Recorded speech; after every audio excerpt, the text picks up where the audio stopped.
Friends, मेरा नाम है जबरीश लियात और आप सभी का बहुत बहुत स्वागत है हमारे यूट्यूब चैनल पर। तो दोस्तों, कक्षा 10 का साइंस का चैप्टर नंबर 1 है भारत और मानव स्वास्थ्य।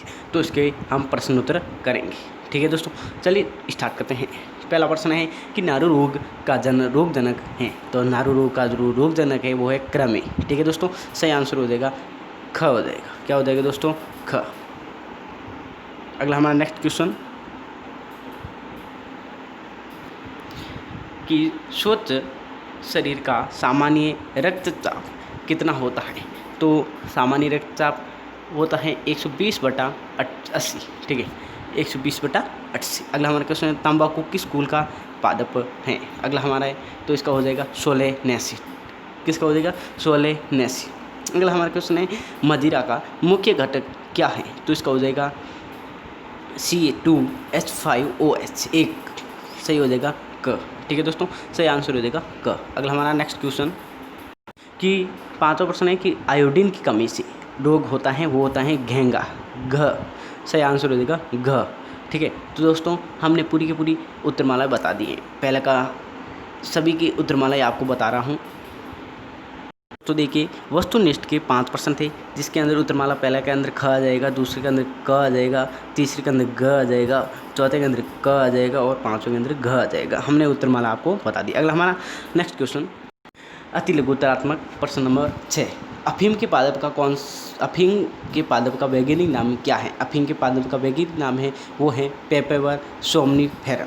पेपेवर सोमनीफेरम। अगला हमारा क्वेश्चन कि वर्षीय यकृत रोग का कारण क्या है। तो इसका सही आंसर है मदिरा के प्रभाव से वर्षीय यकृत रोग हो जाता है। अगर हम मारवाड़ी भाषा में कहें कि गुर्दा क्यों गल जाते हैं, तो गुर्दा हमें दारू पीने से ही, मदिरा पीने से ही, शराब पीने से ही गलता है।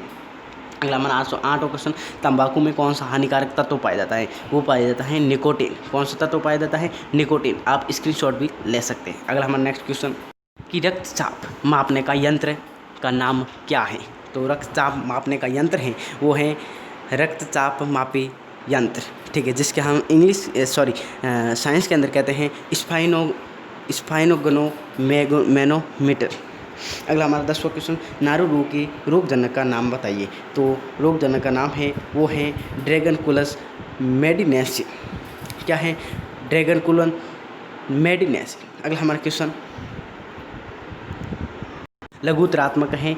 तो 11वां क्वेश्चन कि संतुलित भोजन व कुपोषण से क्या तात्पर्य है। अर्थात संतुलित भोजन क्या होता है और कुपोषण क्या होता है, इसके बारे में पढ़ते हैं। तो संतुलित भोजन तो आपको शब्द से ही पता होना चाहिए कि संतुलित यानी बराबर, भोजन यानी खाना।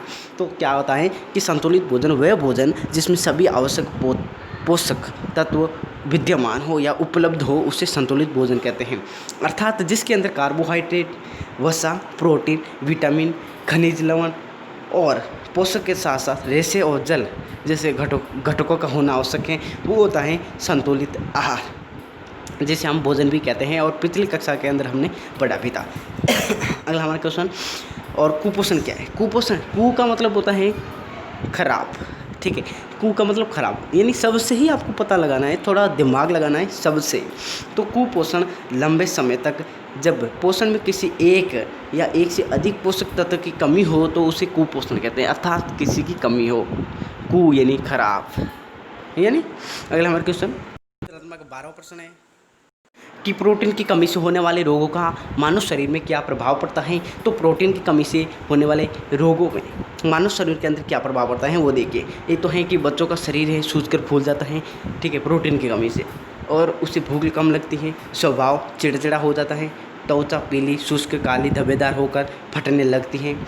5वां है शरीर सूखकर दुर्बल हो जाता है और आँखें कांतिहीन हो जाती हैं एवं अंदर धंस जाती हैं। ये होता है प्रोटीन की कमी से होने वाले रोग के लक्षण। हमारा क्वेश्चन है कि पीने योग्य जल के क्या गुण होने चाहिए, यानी हम किस तरह का पानी पी सकते हैं जो हमारे स्वास्थ्य के लिए अच्छा हो। तो इसका सही आंसर क्या होगा? कौन कौन से गुण हैं? पहला कि जल में हानिकारक सूक्ष्म जीव नहीं होने चाहिए। अर्थात छोटे छोटे हानिकारक सूक्ष्म जीव नहीं होने चाहिए। दूसरा है कि जल का पीएच संतुलित होना चाहिए, यानी जल का पीएच मान संतुलित होना चाहिए। अब यहाँ से हमारा एक प्रश्न भी बनता है छोटा सा कि जल का पीएच मान कितना होता है, वो होता है 0.7। अगला हमारा क्वेश्चन है, जल में पर्याप्त मात्रा में ऑक्सीजन घुली हो, और कि जल के अंदर पर्याप्त मात्रा में ऑक्सीजन घुली होनी चाहिए। और हमारा चौथा है, जल के अंदर आंखों से दिखने वाले कण वनस्पति नहीं हो, यानी जो हमें आंखों से दिखते हैं जीव या वनस्पति, वो नहीं होने चाहिए। तो साफ और पूरे का तात्पर्य यही होगा कि हमें साफ और स्वच्छ जल पीना चाहिए। अगला हमारा नेक्स्ट क्वेश्चन था कि दूषित जल के दुष्प्रभाव लिखिए। तो हमने पढ़ा था कि शुद्ध जल क्या होता है और कैसे पीना चाहिए। अब हमें दुष्प्रभाव क्या है वो देखिए। यदि दूषित जल का उपयोग पीने में कम काम लेते हैं तो हमें विभिन्न प्रकार की बीमारियों से ग्रसित हो सकते हैं, और दूषित जल पीने से विषाणु, जीवाणु, प्रोटोजोआ, कृमि आदि पाए जाते हैं, जिनकी वजह से हैजा, पैपिस जैसी बीमारियों से शिकार हो जाते हैं। और गंदे पानी से वायरल संक्रमण भी हो जाते हैं। वायरल संक्रमण के कारण हेपेटाइटिस, फ्लू, कोलेरा, टाइफाइड और पीलिया जैसी खतरनाक बीमारियां हो जाती हैं। बाला नारू रोग कभी राजस्थान में गंभीर समस्या था। इसका रोगजनक ड्रैगन कुलस मेडिनेसिन नामक कृषि है। इसकी मादा कृमि अपने अंडे हमेशा परपोषी के शरीर के बाहर जल में देती हैं, और ऐसे जल के उपयोग से ये रोग एक दूसरे को फैल जाता है। नारू रोग जो कि राजस्थान के अंदर बहुत फैला हुआ है, आप सभी परिचित हैं अच्छी तरह से। अगर परिचित नहीं है तो आप कमेंट जरूर करिएगा, मैं आपको अच्छी तरह बता दूंगा। हमारा नेक्स्ट क्वेश्चन कि अफीम के दूध में कौन से एल्कोलॉइड पाए जाते हैं। तो बहुत ही इम्पोर्टेंट क्वेश्चन है, इसे आप इस पार्ट का पहला पार्ट के अंदर ये बहुत ही इम्पोर्टेंट का है, रट लीजिएगा। पहले ही कह रहा हूँ बहुत काम का है। तो देखिए, अफीम के दूध में लगभग 30 प्रकार के एल्कोलॉइड पाए जाते हैं, जिनमें से प्रमुख हैं मार्फिन, कोडीन, निकोटीन, सोमनिफेरिन और पेपेवरिन। अगला हमारा क्वेश्चन कि तंबाकू से होने वाले हानियाँ लिखें। तंबाकू से आप सभी परिचित हैं। तंबाकू क्या होता है, जैसे गुटखा, जर्दा, बीड़ी, सिगरेट, शराब, ये जो भी है, सॉरी शराब इसके अंदर नहीं आता है, लेकिन तंबाकू के अंदर ये आते हैं। गुटखा है, जर्दा है, बीड़ी, सिगरेट भी तंबाकू के अंदर ही आते हैं, क्योंकि इनके अंदर जो मिलाया जाता है वो तंबाकू से रिलेटिव हुई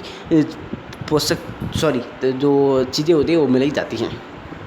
तो दोस्तों, हानियाँ कौन सी होती हैं, देखिए कि तंबाकू के लगातार सेवन से मुंह, जीभ, गले में फेफड़ों आदि का कैंसर होने की संभावना बढ़ जाती है। अगर हम ज़्यादा तंबाकू खाते हैं, या जो हमारे परिवार में मेंबर्स जो भी हैं, आस पड़ोस के अंदर जो भी खाते हैं, मतलब उनका गला, मुंह, जीभ, फेफड़े आदि का कैंसर होने की संभावना रहती है। आप जो भी देख लेना, जो भी गुटखा खाता है, अब मैं एक आपको बता देता हूँ इस वीडियो के अंदर, जो गुटखा खाता है, जर्दा खाता है, जो भी खाता है, आप उनके मुँह को देखना, मुँह, गाल होते हैं उनके धंस जाते हैं। जी हाँ दोस्तों, धंस जाते हैं, वो एक इसका ही प्रमुख कारण है। ठीक है।